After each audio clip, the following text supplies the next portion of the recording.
lot of men, the ungrieved loss that's not being dealt with is the adult they thought they would be when they grew up. Today, we're diving deep into the heart of men's work with essayist, poet, and men's coach, Rick Belden.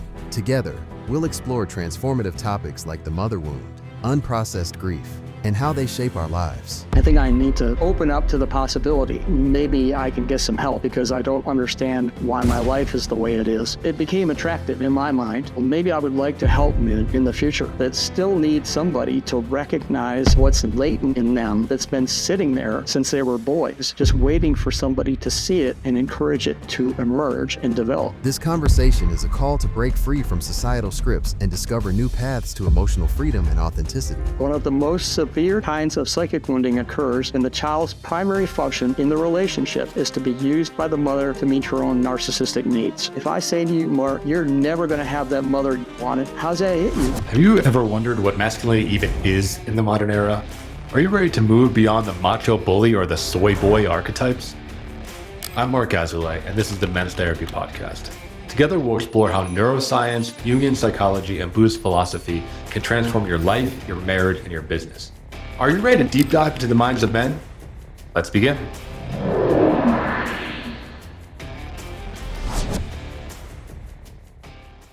Hello, welcome back to another episode of the Men's Therapy Podcast. I'm your host, Marc Azoulay, and I'm here with Rick Belden. I'm excited for this episode because not only is he a men's coach, he's also an essayist and a poet.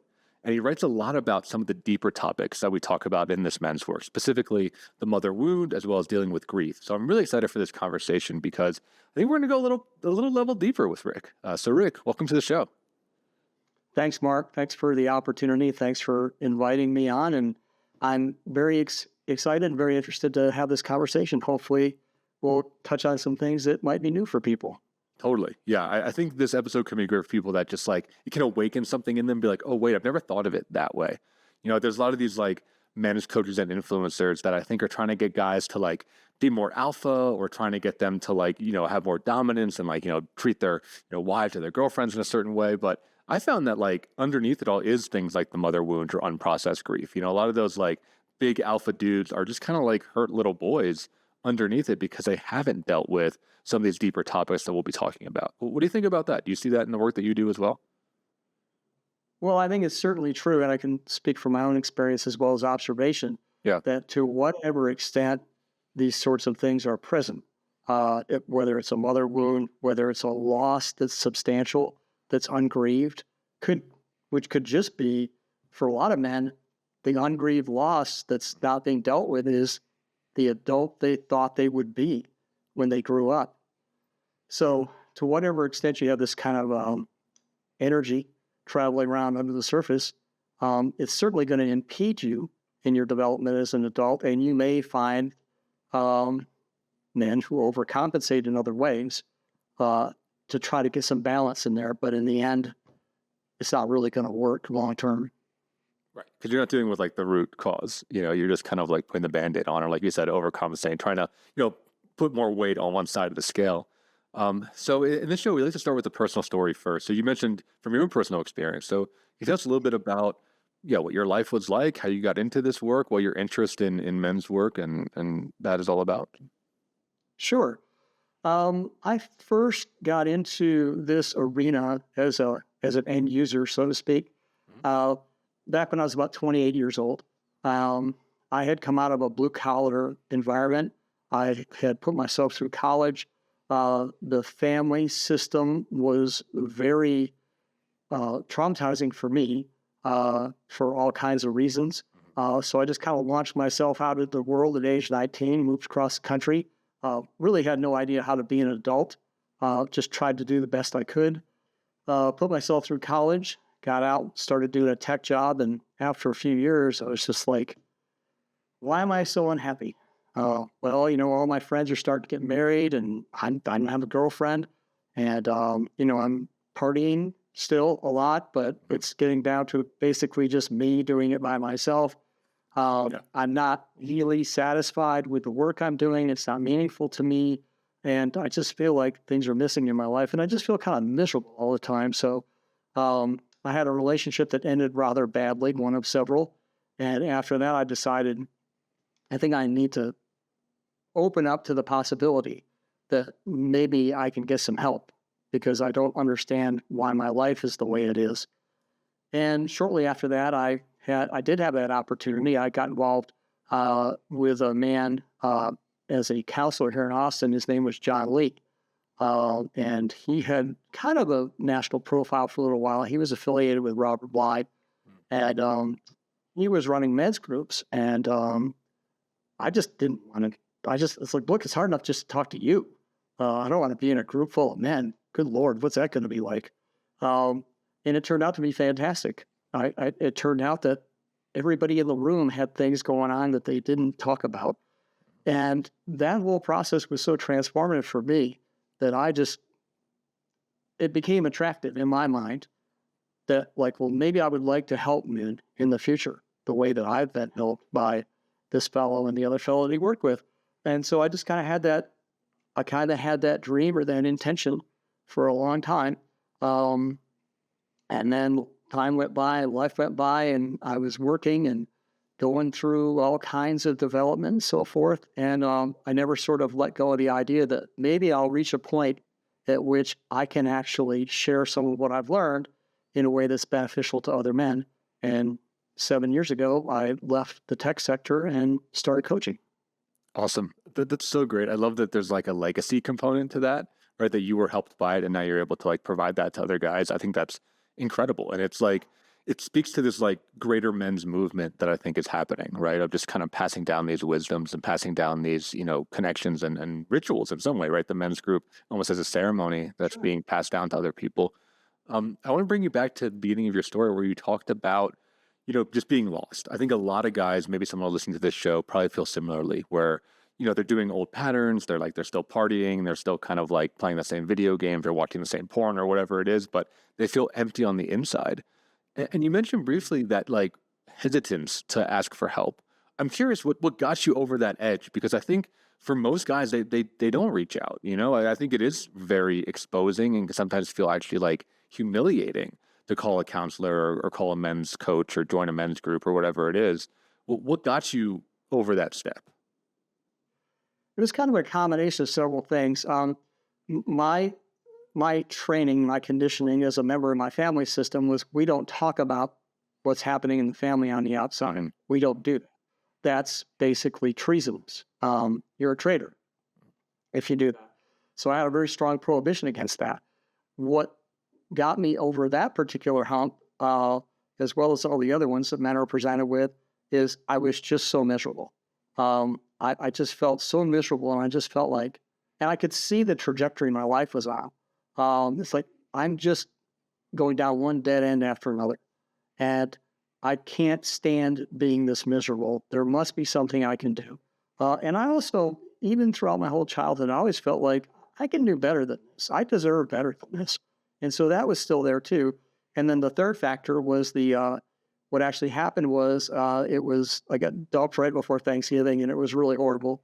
And I decided that if I couldn't start getting some traction on things by the new year, that I was going to open up to the possibility that maybe I could find somebody who could give me some help. And I think it was only a few weeks into that ensuing new year that I saw an interview with this fellow John Lee in a local paper. And I read it, and it's just like, well, this guy, I could have written this. It looks like this guy's telling my story. Yeah. So maybe he can help me. And so that was kind of the last piece that fell in, but it was still hard. I remember just being terrified the first time I went to his place, and I just really didn't know what was going to happen. That's awesome. Yeah, it sounds like you were just like, you're open to mentorship. I feel like the modern male, we're not quite. I think we have this like loneliness thing. I mean, the Surgeon General talks about the loneliness epidemic that's sweeping the nation, and it's mostly men, where we don't ask for help and we don't reach out. I'm curious for you, like, did you have male role models growing up? Like, what's your relationship with your father? Or did you have people in school or coaches or whatever? Or did you feel pretty alone until you met this counselor in Texas? I think in some ways I was more fortunate than a lot of men are in generations that have followed me. My father was terrifying, and I did not have I wouldn't say I had a healthy or even a good enough relationship with him. However, there were aspects of that relationship. I mean, he was there. He went to work every day. If my car was broken down, he'd fix it. So it was minimal, but it was like minimal functionality. I was also fortunate in that I had uncles and grandfathers on both sides of the family. It was a small town. Everybody was nearby. We saw each other several times a week. Again, there were all kinds of problems in the extended family system with the men and the women. But having those uncles around just helped me make a connection to the generation that preceded me and my grandfathers to the generation that preceded them. So as you said, there was some lineage there. I think I was fortunate because I happened to have a male teacher in elementary school, which I think is fairly unusual. It's pretty rare. Yeah, that's great that you got access to that. Yeah. And to wait till fifth grade, but boy, was I excited. Like, it's like, wow, a man teacher, wow, you know? And then I had like a rotation of 3 male teachers. All my teachers were male in 6th grade. So I was fortunate. I mean, I was deficient in terms of what I needed for my father. And not just that, there was damage that he inflicted on me. However, I did have other men around me, adult men of a couple of different generations. They were just part of the social network. And so I did have some experience with feeling safe and protected and cared for. Again, it was minimal, but I think it was more than a lot of men have in subsequent generations, unfortunately. Yeah, I think that's true. I mean, I'm a millennial. We're the divorced generation. I think most of us, either didn't have access to a father or just had them like, every other weekend and, a couple weeks in the summer or something like that. So a lot of us didn't have access to male role models in that way. And, I think one of the benefits of the older generation, just like you said, is the family was so close together. But it seems like as, the generations go on, people scatter. So you don't have access to those uncles and the grandparents and all that kind of stuff in a much closer way. So there is something. Sorry to interrupt. My father, built a couple of houses for us. And how did he build those houses? Well, his brothers and his father and other family members, when it was time to put the roof on, everybody showed up. Not quite as functional as the Amish model, but nevertheless, they were not on their own. Yeah, they had backup, right? I mean, they had like a gang, right, that they could call on. I'm sure there's pros and cons to that, but it's great to feel like you have support in that way for the big life moments, Sure. And I think that's something that's been lost just in my lifetime for generation to generation. I think it's just almost gone for the majority of men. The majority of men, I think, feel like I am on my own. I've got to figure it out. Even I have friends, but there are limitations on what I can say to them. And if I'm really in a jam, I have to depend on my wife or my girlfriend, which puts a horrible burden on the wife and the girlfriend. Right. It puts it all into her. And I think that's like the fairy tale thing that, the younger generations, including me, grew up with of you're going to find your soulmate and they're going to be everything. And it's all about that. And who needs anybody else as long as you have true love, right? It just doesn't work. And then there's this crazy stat that I said a lot in the talks and shit that I give, which is 1 in 3 men, when they're polled, they say nobody would help them in an emergency, right? 1 in 3 say 0 people would help them in an emergency, which is wild. I mean, that just speaks to how lonely and disconnected guys feel. Yeah, it has a cost. Mm-hmm. Even for those 1 in 3 men, even if they never have an emergency, they're still living with the stress and the distress of knowing that they're right on the edge of being abandoned. Right. And I think it breeds this thing that we're seeing a lot on the internet too, which is just me versus the world mentality. I think it can radicalize men. I think it can make men really angry, really upset. We're going to pivot into grief, right? Just grieving the life that they thought that they wanted or thought that they were going to have or that they deserved even. And I think it makes us dangerous in some ways because we don't have that connection. We don't have that reality testing. We don't have people that can pick us up when we're down. We have to nurture ourselves, and we don't often know how to do that because we're not taught that, Right. And when you talk about being dangerous, it is not just some men project that out into the world. Some men project that inward. So for a lot of men, it's dangerous to themselves. It's dangerous to their internal sense of who they are and their identity and their feeling that they're worthy and that their needs matter. It's like, so many of the men I work with, they really don't know what their needs are, first of all. They can't articulate them, I think is a better way to put it. And they're not sure that anybody would really care. Yeah, for sure. Yeah, we would have guessed on previously that was talking about that of like there's a psychological term, but I'm blanking on it, like the lack of the ability to articulate needs and emotions from guys.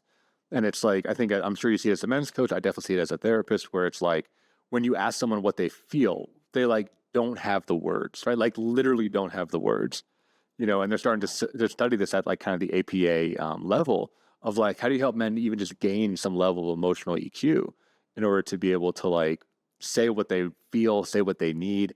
Because I think most guys like, I need to eat, I need to sleep, I need to like be warm, right? But like when it comes to more complex needs, like we don't even know what to even ask for. I think in a lot of ways, like, oh, I could ask to be like loved and attended to and to be considered and to feel important. Like that's crazy, Well, and a couple of the things that I learned around that, all the way back in those first men's groups I was talking about, but it's okay if somebody asks you what you need. It's okay to say, I don't know, right? That's a good starting point. And one of the other little tricks that I saw the facilitators in the groups do that I've picked up and borrowed is when I say, what do you need? And they say, and a guy says, I don't know. You can say, well, what if you did know? That sort of like puts it into a realm that's a little bit more relaxed, right? In other words, you don't really have to know the answer. You could just make something up. And sometimes just making up an answer is a good place to start. Absolutely. Yeah, I use a similar technique where I say like, hey, take a guess, or like have a hypothesis. Because I think there is this like wall that comes down, I think with men in particular, where like we might have a feeling, that we might have a flash in our mind of like what we might need or what we want out of our relationship. But then there's like all this stuff that just clamps it down. So I think it's great, like as facilitators, if you could just like start to soften that wall a little bit. Because I think guys do know, but there's so much shame or fear of, appearing weak or fear of appearing needy. That I think we just like shut it down before it has a chance to really manifest. I think you're right. I think that's the key. And I think saying I don't know is an honest answer, given the connection that they have with themselves.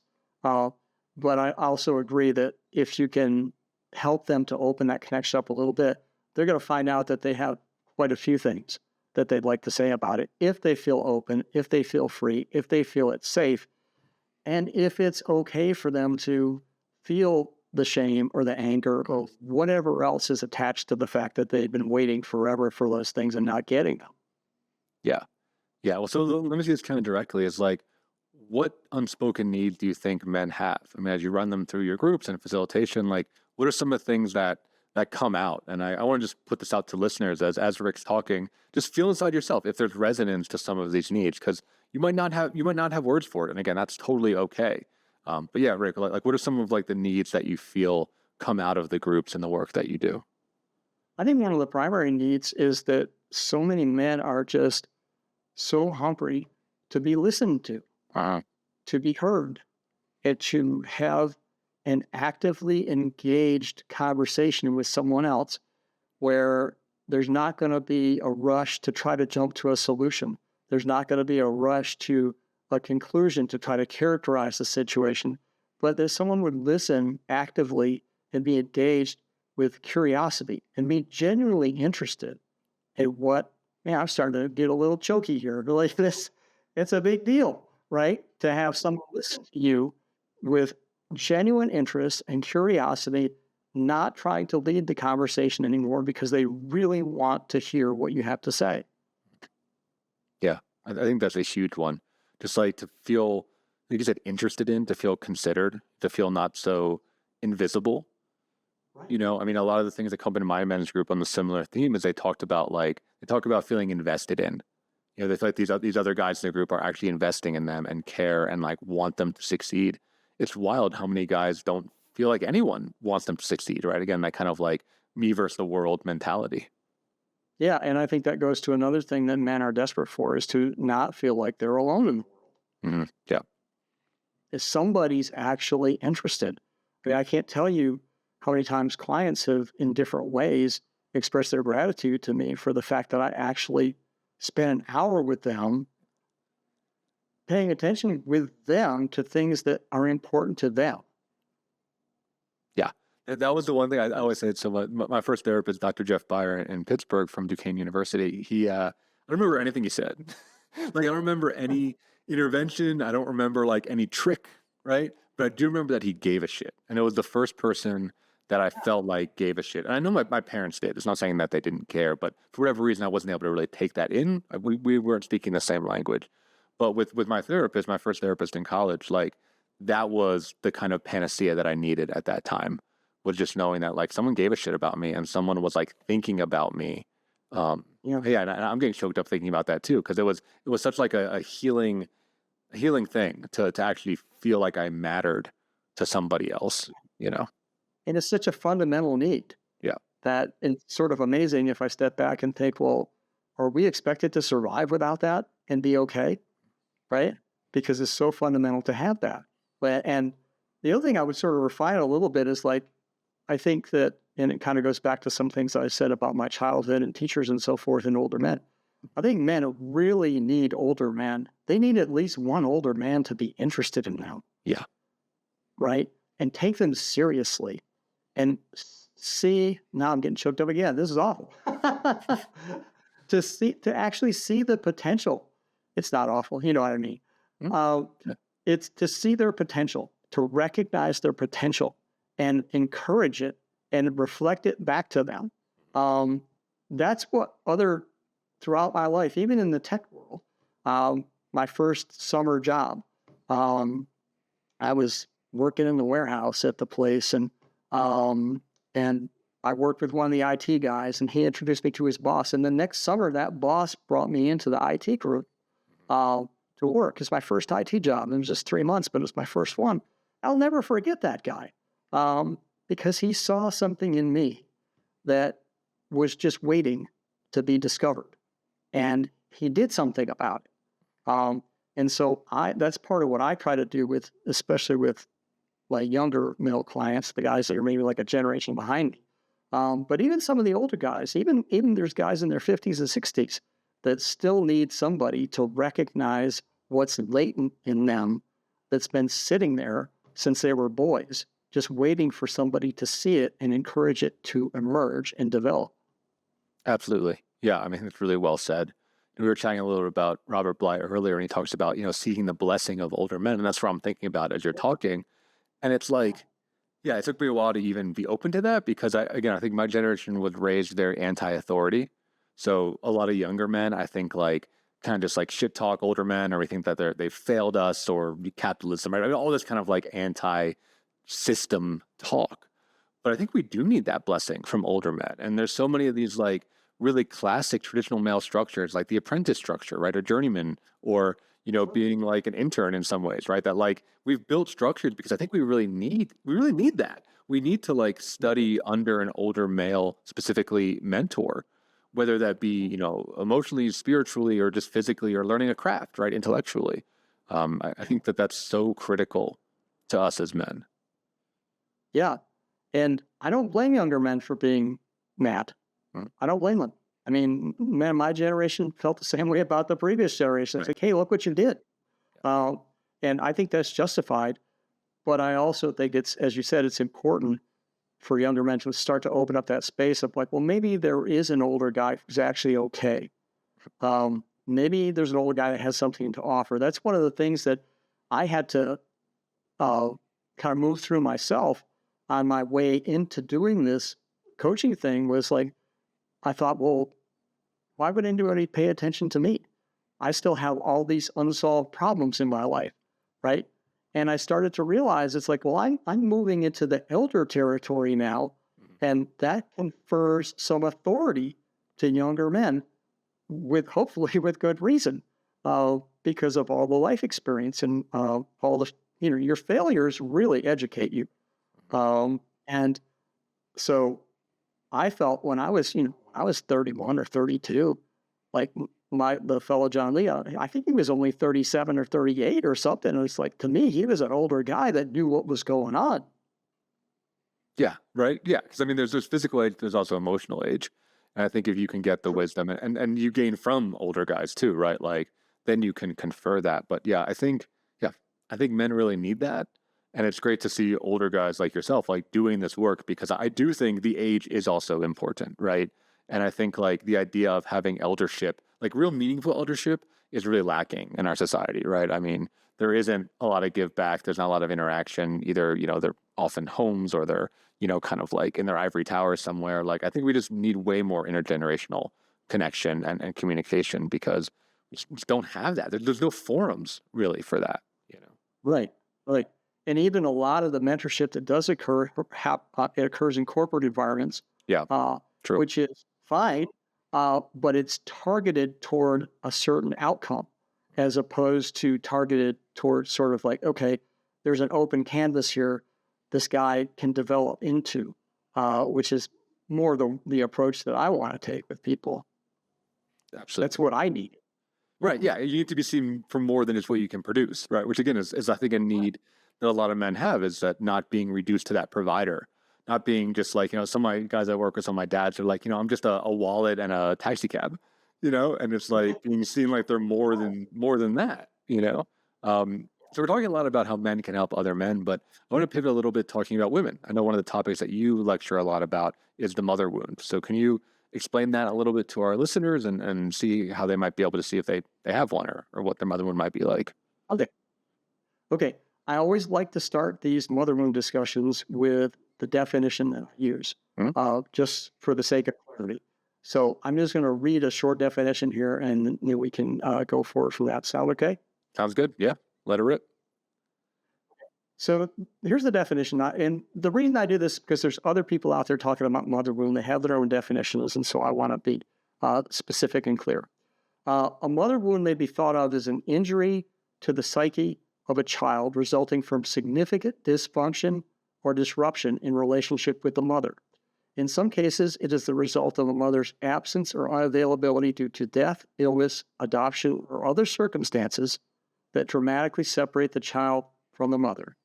But more typically, a mother wound is a complex of injuries to the child's psyche received over many years, often as a result of the mother acting consciously or not out of her own woundedness.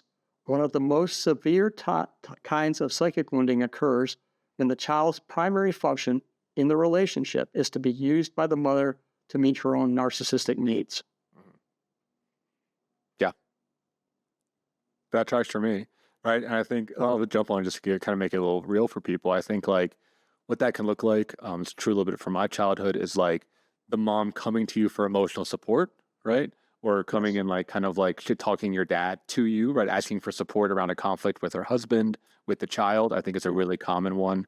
The mother kind of seeking soothing from the child. Or what I think a lot of, kind of the, I don't know, like type A people get is that the kid's success was directly tied to the mother's ego, right? So like the more successful you were in school or in sports or in whatever, right? Like your mom was really invested in that because I made her feel like she was a good mom, right? And I feel like that she was successful. Right. Yeah. So any other examples that you might be able to provide?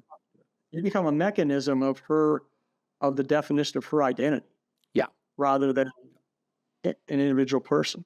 So typically in these situations, there are a lot of boundary issues. So like what you just described, where the mother goes to the son and talks bad about dad or complains about how stressed she is or cries about her problems to a 7-year-old boy. Like that is a massive boundary violation between a parent and a child. And it also leads, it's that parentification thing that people talk about where like, and also that sort of flipping of like, well, who's the parent here? Like, who's the adult here? It is very confusing for children to be in that situation, and they develop a lot of really maladaptive narratives that hurt them later in life because they haven't had the opportunity to be children and be supported and be observant and draw conclusions and get the kind of modeling that they're going to refer to when they get older. Absolutely. Yeah. And it's like, a lot of guys come to therapy or come to coaching because of issues in a relationship. And you had to talk about the first relationship with a woman that you ever had, right? Which is your mom, right? Because like that is where all the rules got learned around what a woman even is. And we're talking about heterosexual relationships here kind of as a, Sure. primer, but like, yeah, it sets the rules and sets the boundaries for like what a woman is and what a woman isn't. And, And I have how guys that you are, behave right. and how you behave in relation to all of that. What is your role? Were you born to caretake women? If you're enjoying the podcast so far, please hit the subscribe button and leave us a review. Your feedback helps us to reach more men and inspire them to become the best versions of themselves. Thank you for your support. And now back to the show. I'm a recovering nice guy. And for listeners out there, we interviewed Dr. Glover, the writer of the Nice Guy book, on this podcast a while back. So take a look at that one. But yeah, long story short, like that kind of like over-parentification that Rick's talking about, that was so much of my story, is like being like the one that meets women's needs at the expense of my own. Right. Like I learned that time and time and time and time again, every day for 15 years or whatever, that it's very difficult to deprogram, when that's like kind of the default operating network. How did that set you up as an adult, or even as an older teen, going into adulthood? How did that set you up in terms of the way that you related to girlfriends? Oh, horribly, right? I mean, like it made all those kind of like covert contracts, right? Where like I would do all the nice stuff and I would hope that they reciprocate with sex or with love or with my needs, right? Like I think for good or for bad, I learned how to be really attentive to the needs of women and really like read subtext and tone. And then I expected them to do that back to me, right? Because I was hyper attuned because of my mom. But like they can't mind read, but I would think that they could because I was so aware of what they needed or what I thought that they needed, right? I obviously wasn't clear.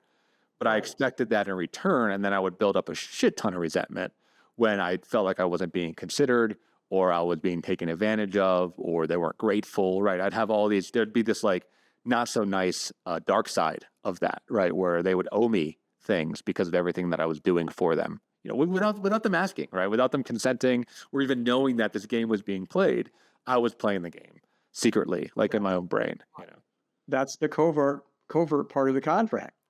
And oftentimes when we make these covert contracts, even we're not aware of everything that we've obligated ourselves to do, because so much of this is default, conditioned, automatic responses to a certain situation or a certain person or a certain behavior. Did you feel in any way that you were drawn toward women that you felt you could save?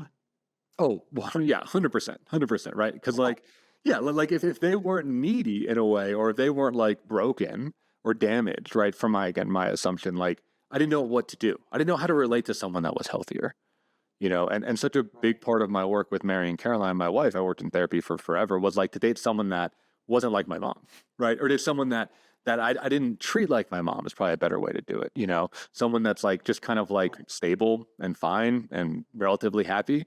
Up until her, literally many, many relationships, it was people that I felt like needed saving. And I felt like I could feel valuable in like fixing their problems, Right. And the alternative would be perhaps a feeling of insecurity, like you don't really know what your job is. Right. Right. Yeah. I don't know how to relate to like mental health. Something I say a lot is like mental health and sanity is actually really boring because it's like stable, like it's not spiky. So all these like boring women, and they're not boring, but to me, they felt very boring because they were stable. I didn't know how to be in that relationship. And I wanted those like, the hot mess relationships, right? The like high conflict, high passion, high sexuality, but also high drama. Like that's what every single relationship up until Caroline, the woman I eventually married, was, because I was patterned into like finding that attractive, Yeah.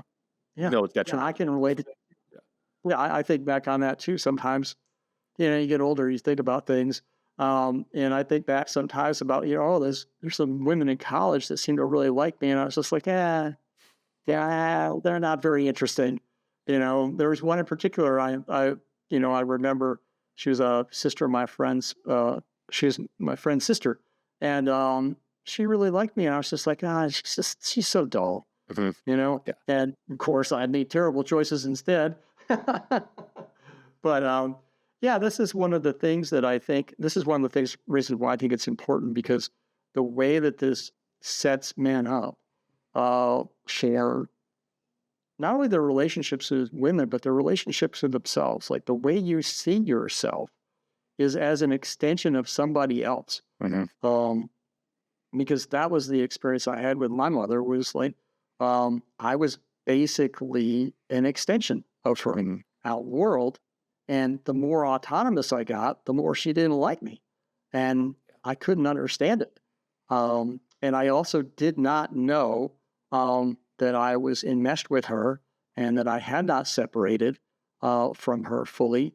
I didn't separate fully from my mother until about 9 years ago.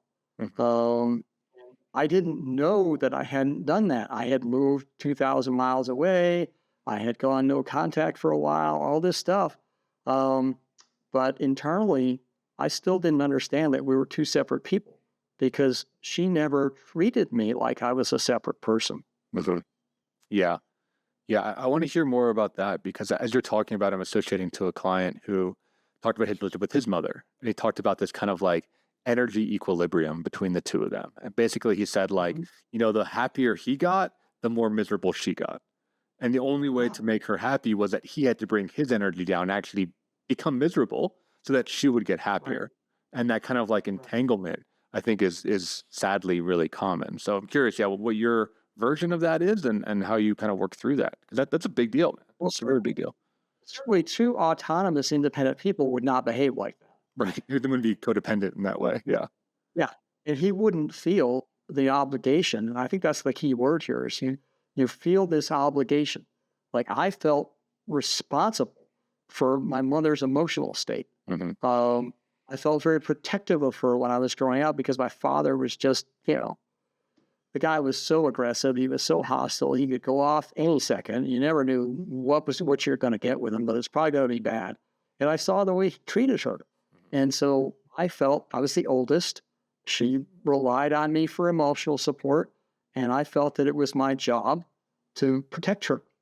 And so when it came time as an adult to start looking at my relationships with my parents and the ways that I might have been damaged by the way those relationships were conducted by that, I went straight to my father immediately. It's like, well, this is the bad guy. My mother's the one that tried to hold everything together. My mother's the good one. And after a certain amount of work being done on my relationship with my father and that father wound, there were still things in my life that were not resolved. And I was very puzzled by it. And I started seeing a counselor that was helping me do dream work. And I would have dreams in which my mother appeared. And this female counselor would say, well, what do you think about the way your mother's behaving in this dream? And I'd be like, well, look what my father's doing. And she very gradually steered me to pay attention to that. And then I started to become aware of how unhappy every interaction I had with her was and had been for years, and how much I dreaded it and how shitty I felt after every single one, and how I'd get on the phone with her and she wasn't interested in me. She would make noises like she was interested in me, but that was always just a transition to bring it back to herself. And I finally reached the point where it's just like, I do see a problem here. I really do. I remember my very first girlfriend when I was 19 was like, she had a real edge with my mother. She was like, she didn't teach you what you needed to know. There's something going on there. I was like, I don't know what you're talking about. And I went and see, a few years later, I went and saw a movie, came out in 1980, called Ordinary People.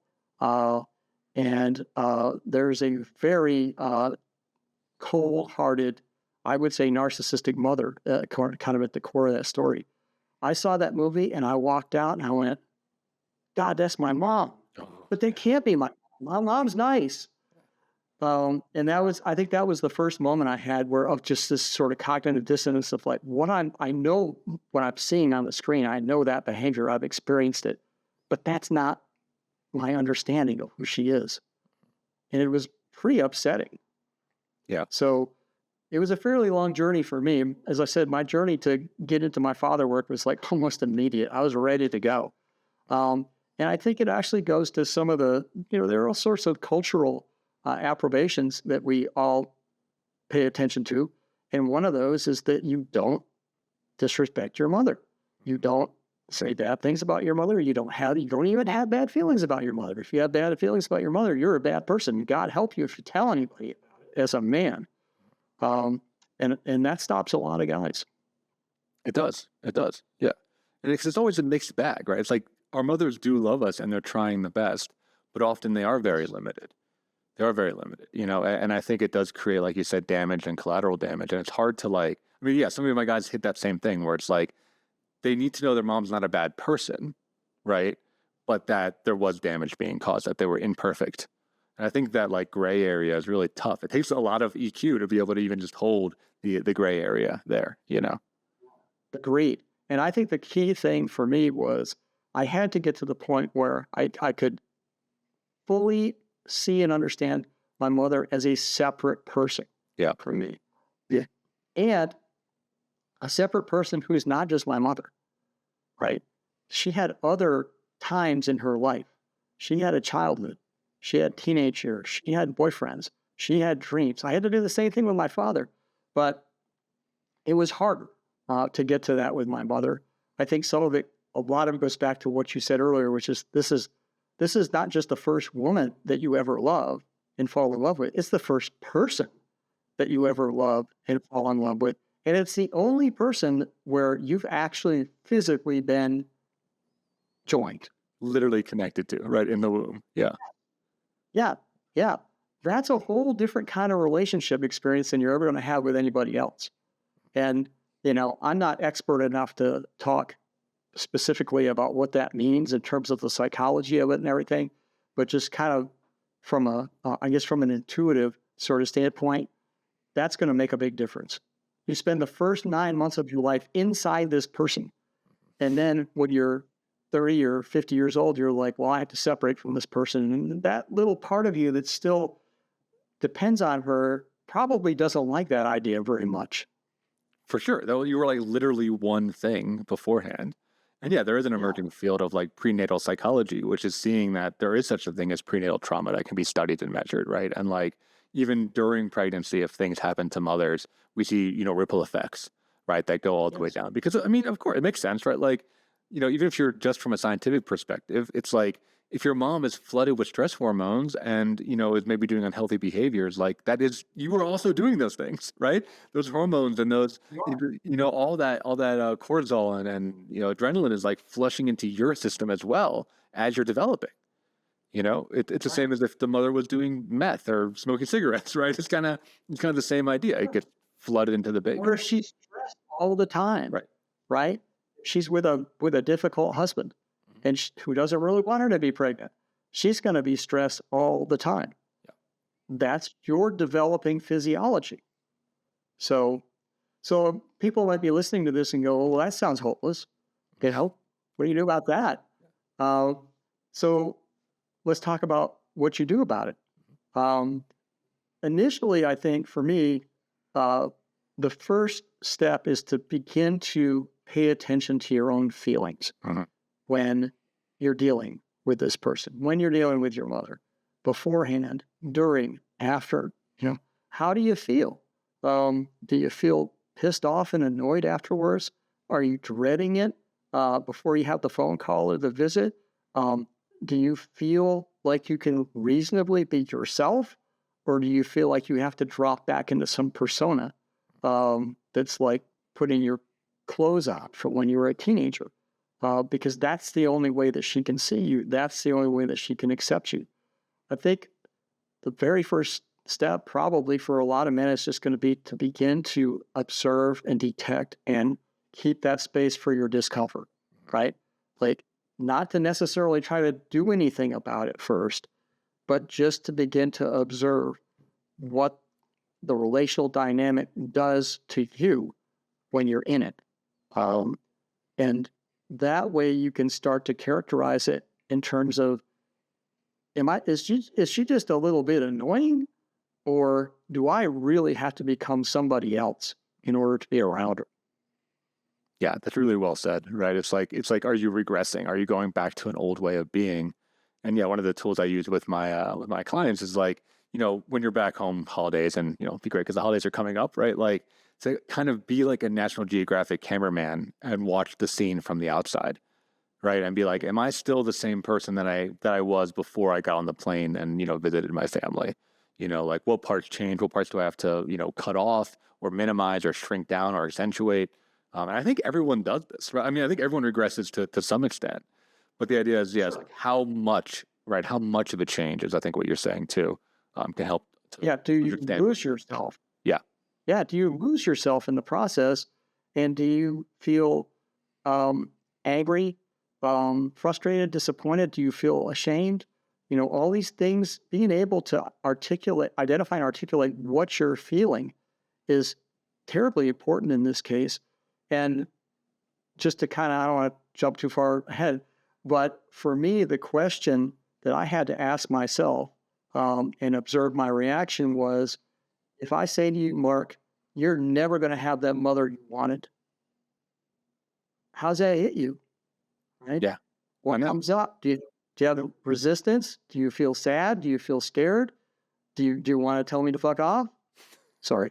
But, No, for sure. Yeah. It's like, yeah, what's the gut impact? Yeah.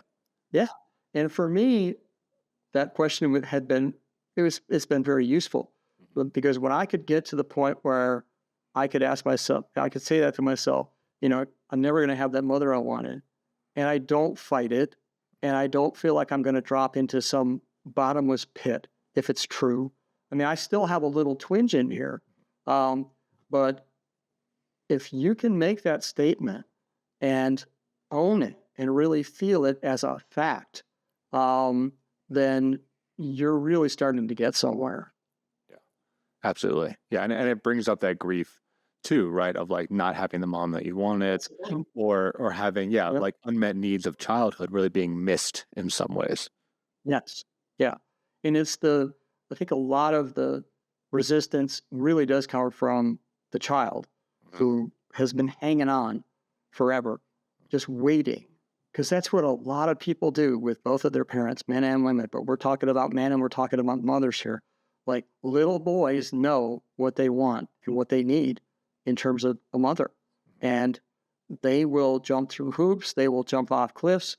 They will starve themselves. They will lock themselves in a closet for 50 years, waiting and waiting and waiting and just being trapped in this wish that was totally natural and totally necessary. The problem is, when you're 25 or when you're 35 or 45 or 55 or 65, and you're still operating with that secret wish driving you from under the surface, you're going to engage in some behaviors that are not going to be productive for you. But as you said, that's the thing we wanted to get into the grief part. And it's one of the reasons why I say, the grief is just fundamental in developing into your maturity as a man. You have to be able to face the deepest, darkest, most disappointing parts of your life. For most of us, it's down there in childhood. That's where it really starts. And I know people don't necessarily like to hear that. Some people are like, oh, it was a long time ago. It doesn't matter now, all this stuff. Well, we both know better than that. And I see it all the time, because one of the things I like to do with clients is, but not like to, but I absolutely do with everybody, is help them to get access to their younger selves. Typically, what you hear about is inner child, which is important. But I've saw it in myself, and I've seen it in just about every man I've worked with. There's about a 12 or 13-year-old to about a 14 or 15-year-old who is really pissed off because something happened at that point, which it's such an important threshold. It's really that crossing that threshold from childhood to adulthood that's a hairy task. And if something happens in that time frame that's traumatic or distressing, or you feel abandoned, or you lose your home, or whatever, it amps up the challenge, and it also amps up the accommodations that you make at that age that you tend to carry forward. Like, we draw a lot of conclusions about people and life and what we can do and what we can't do during that frame.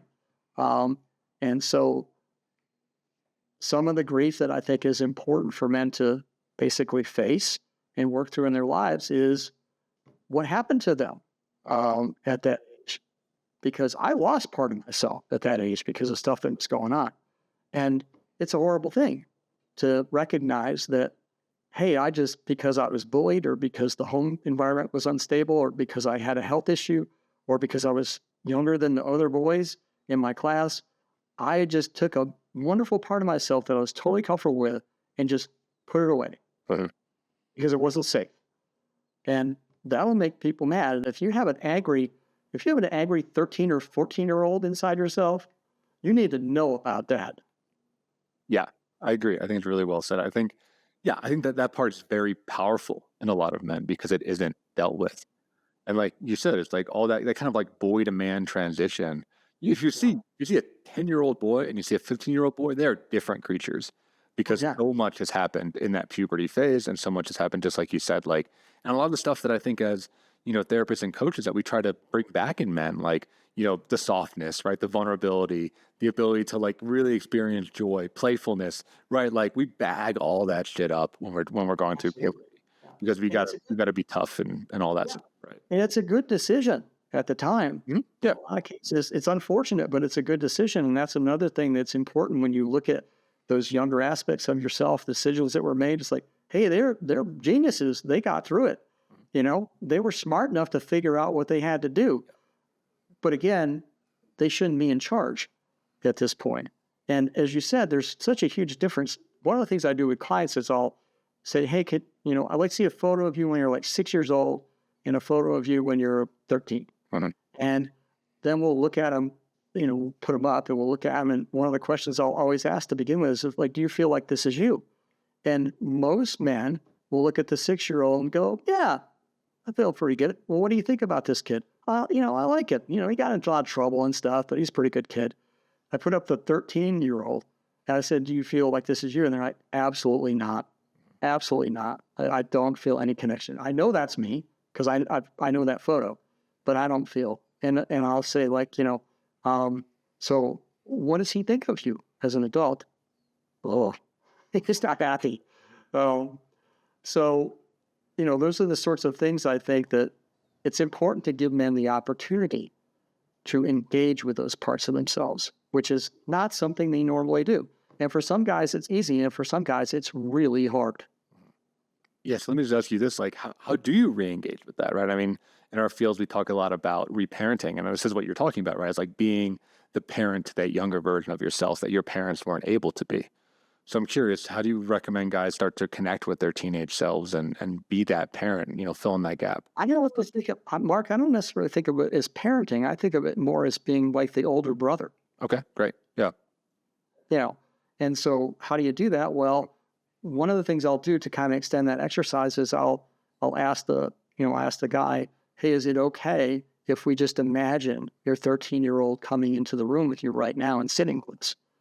Does he even want to do that? Do you want him here? Right? And if the answer is yes, then I'll say, okay, where would you like him to sit? Where would he like to sit? Well, he wants to sit over here. Okay, how does he feel about the fact that we're talking about him? So just doing that kind of imaginal stuff to help build that connection. The other thing I like to do with people is, well, what did you like when you were 13? What did you like to do? Like, what are the things that you love?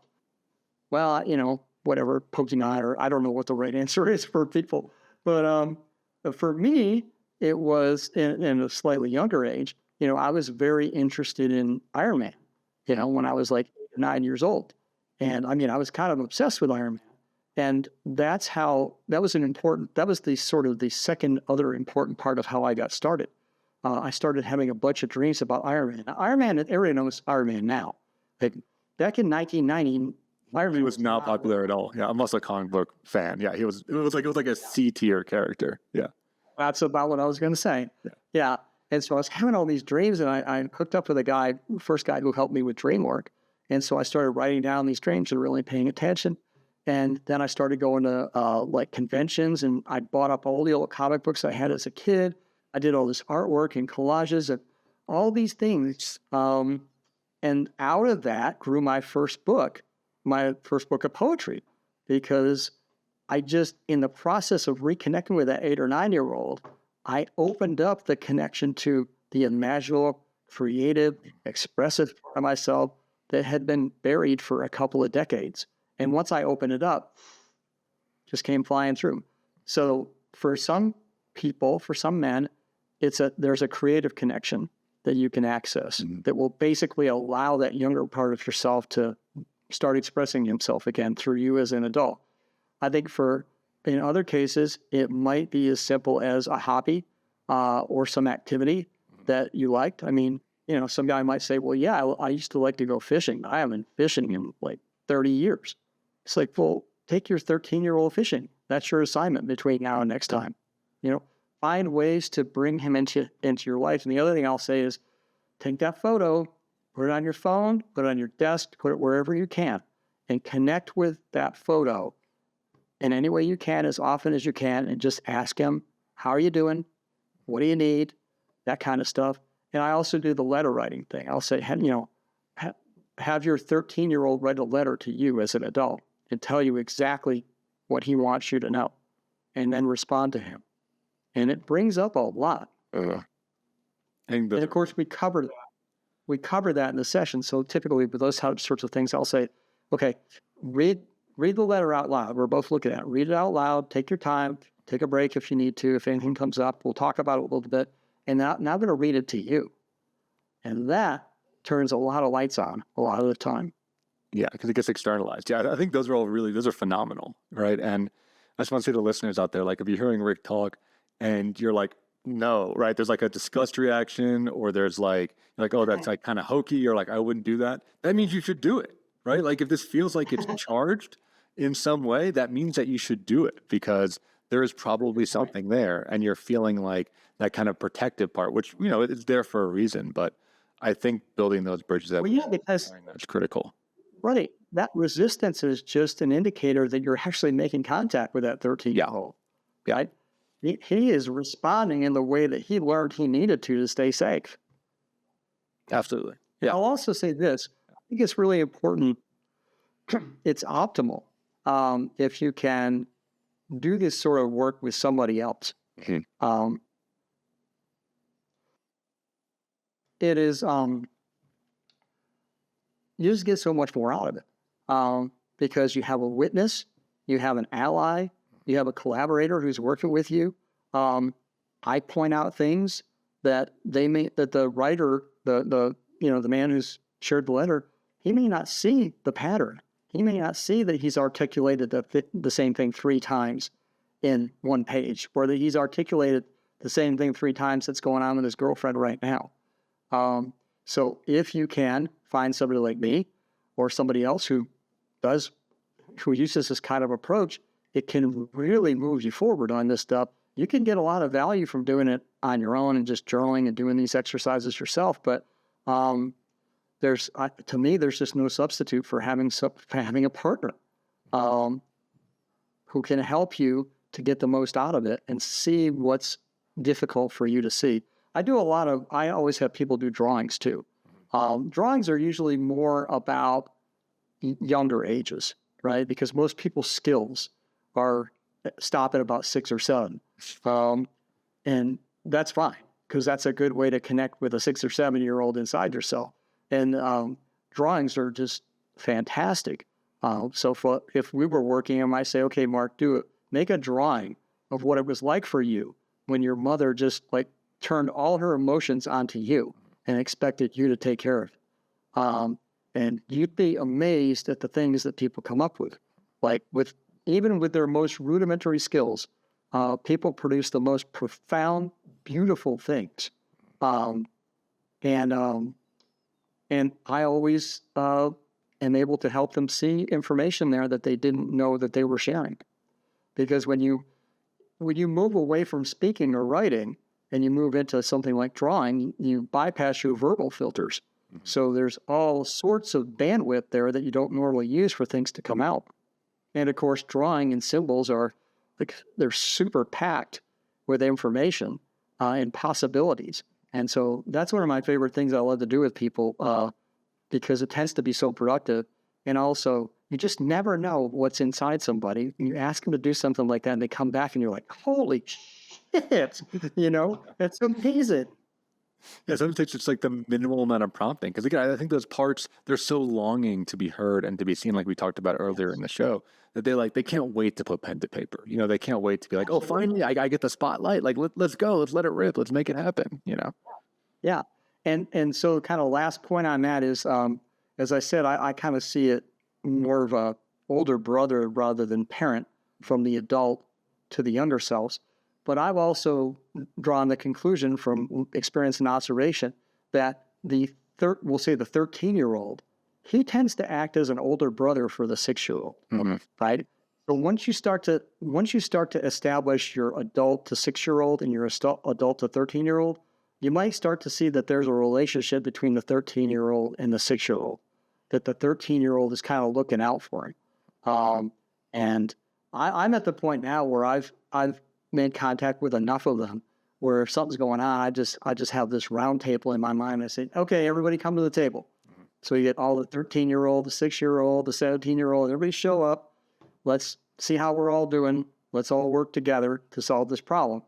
Rather than me being the boss, like, okay, yeah, I'm the adult, but I want to hear what everybody else has to say. And I want everybody present. Yeah, you want to have that board directors model. Well, Rick, this is about... It's like the Knights of the Round Table, right? Right. Yeah. Well, this is great. This has been a phenomenal episode. I feel like we're just scratching the surface, so we'll have to have you on later on for a part 2. But we do have to start to wrap up here. I've really enjoyed speaking with you. I think we share a lot of similarities, and it's just great to talk to other guys out there doing the work and really helping guys grow and develop and become the best version of themselves possible. So, Rick, where can somebody learn more about you online or work with you? Well, my home base website is rickbelden.com. So that is the master website that has descriptive information about who I am and what I do. It has links to my YouTube channel and all my social media. There's some links to some highlighted written work that I've done, as well as some podcasts and videos. You can also get access to my excerpts from my poetry books there. So that's a good place to start. And that also links to my coaching website, which is rickbeldencoaching.com. And that's the place to go if you've been listening to this conversation and you're thinking, I want to talk to this guy just for 30 minutes to find out if this is for me. And you can do that. You can schedule a free 30-minute discovery session with me on my coaching website, rickbeldencoaching.com. And that's your opportunity to talk with me for no charge for 30 minutes and find out if the approach that I'm describing here is a good match for where you are right now. Yeah, definitely take it up. I mean, it's risk-free. So if you're listening and you're like, hey, maybe if you're on the fence, like just do it. It's 30 minutes of your time. It's 100% worth it to talk to somebody who's been doing this for a while and who clearly is very passionate about the work. So all those links will be in our show notes as well. So you go ahead and click those and check out Rick. Rick, thank you again for being on the show. Very good, Mark. I appreciate the opportunity, and thanks to everybody who made it all the way through. Yeah, and listeners, thank you for tuning in. If you want to learn more about us, you can check out menstherapy.online. That we have links to all the episodes of the podcast. We have our own social media. We do individual therapy. We do group therapy, and we run 3 retreats a year. We also got a book club. So check us out, menstherapy.online. And if you've enjoyed this show, please share it with somebody that you think needs to hear these messages, that needs to do some of this retrieval work or is struggling with a mother wound. Get the message out there, connect them with Rick.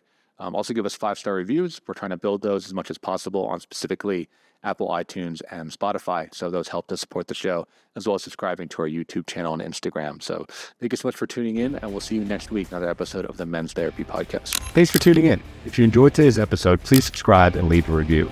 And don't forget to visit menstherapy.online to learn more about the work that we are doing to support and inspire men. Until next time, keep moving forward.